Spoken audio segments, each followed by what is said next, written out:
Alright, good morning guys. So this morning as the sun come up, we had a little bit of a game plan to creep over the edge of a spot. We bedded some deer last night. Pretty much the same spot that I jumped at. I had that deer below me, one of the bucks we were trying to hunt yesterday, below me at 39 yards. And the deer were there again, exactly 39 yards away. The problem was the buck wasn't there. It was all does and fawns and a little forked horn. We've pretty much been sitting up here glassing for about the last hour now and haven't picked up anything. Haven't picked up any new deer, haven't picked up any bucks. Really slow morning. I don't know if you guys pay attention or not, but I have an app that shows the basically the active days and less active days with the solar. Basically what the solar system, or the solar, whatever, it's the moon and the barometric pressure playing a role, and it shows active, less active, what times, what the moon phase is, all that. But today, in the last 4 days have been, it pretty much tells you to stay home. It picks up tomorrow. Tomorrow's a semi-medium active day. The problem is tomorrow's the last day. So we're gonna get creative today. I'm gonna leave the boys up here and I'm gonna drop off and jump in the Rover, and I'm gonna drive all the way around to the country we can't see. It's country that I know these bucks are going into. They've been going into it every day. It's a nice little secure hole with lots of trees. So I'm pretty sure that's where most of these deer are holding up right now. I'm not 100%, but I'm pretty sure that's where they're at. So we're gonna do something a little orthodox, and I'll explain a little more here in a little bit. I'm gonna get these guys set up and get on the trail. So thanks for tuning in, guys. I know it's been a slow series. It's my first ever daily vlog, hunt vlog like this. And I got a lot of improvement to do. I know that. I need to get more equipment with me so I can video some of these deer at a longer distance and get more critters on camera for you guys. It's not as hard when I'm the one hunting, but when I'm not the one hunting, it's a whole nother ball game. I've got other things going on, and the last thing I'm worried about trying to kill the deer, not film the deer. So. And on top of it, I've got multiple guys with me, so it makes it a little tougher, but I'll get better. I mean, like I said, this is the first one I've ever done. I've got a great response from you guys. I love the criticism or the suggestions from you guys, because that's what I need to know. I need to know what's not, what you want to see more of, what you don't want to see more of. I know it's been pretty monotonous, and I'm trying to fix that. So bear with me. We do have Mexico coming, and Mexico will be filmed completely different. I promise you. I promise you. So let's get a move on. See if we can't force the hand here and make something happen.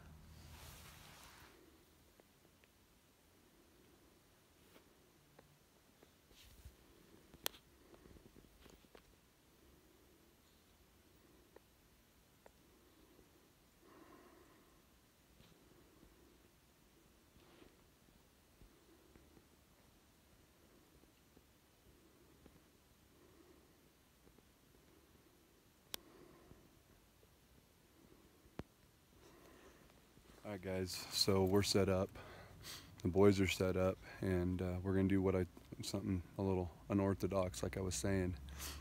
This might fail miserably, or it might work just as I'm hoping it does. But either way, we've got to get aggressive. We've got to think outside the box and try something new, because we've only got today and tomorrow left, and the deer aren't cooperating. So what we're going to do is, I'm on this really long finger that runs north and south. I got the boys across on our point that we've been on, and the two bigger deer have been on this finger in the mornings, but on the east side, and we haven't seen them for a few days.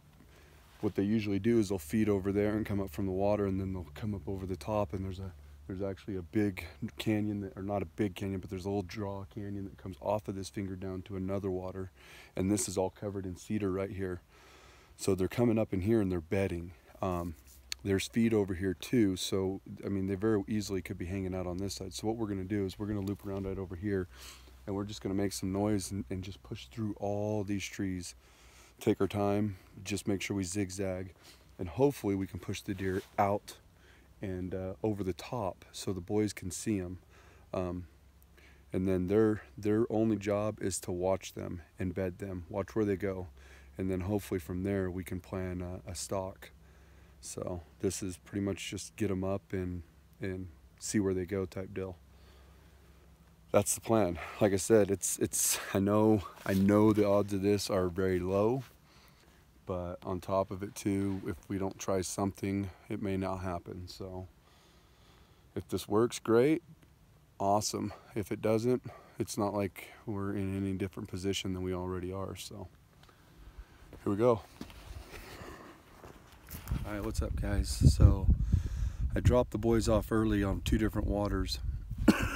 Excuse me, battling a cold. Anyways, I dropped the boys off on 2 waters early this afternoon, and I've just been up here perched up glassing. Okay, I just crossed the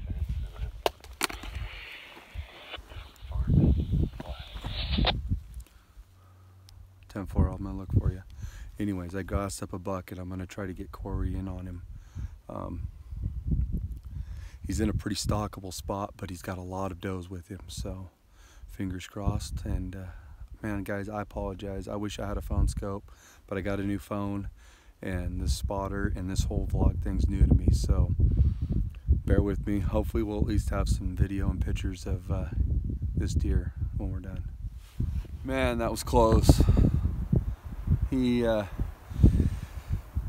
within 100 yards one time, and then after that the closest was 160. Them does just, they never acted like they knew where he was, but they knew something was up, and they just kept moving. He pretty much, I had him go clear across the valley to the next hillside to where they ended up going. I had him running, crawling, you name it. They never until he finally gave up on the other end when they went over the top of the ridge and I couldn't see him. They never really busted him. Just, man, where they were at, they're perfect. It's just the wind started picking up, and I don't know if it was swirling down in the draw or what it was doing on him, but they got a little antsy and a little worried and started moving out. I got to tell him where his pack is. Head right. Just keep heading right on top of that ridge, and I will stop you when you should be close. Yeah, so a smart buck. He's a smart old buck. He's got a whole grundle of does with him. So, dang, I don't know what Casey's seeing, if anything's coming in the water. 10-4. Oh well. Sunset. We're gonna wake up, get right back to where I'm at right here, and hopefully we can pick them up. If they stay where they're at tonight, I'm guessing, I'm hoping, I'm praying, but if they stay where they're at tonight and feed, then when they move back to where they're at, hopefully we can cut them off in the morning. We'll see. It's mule deer hunting with a bow during the rut. There's so many eyes, so many eyes.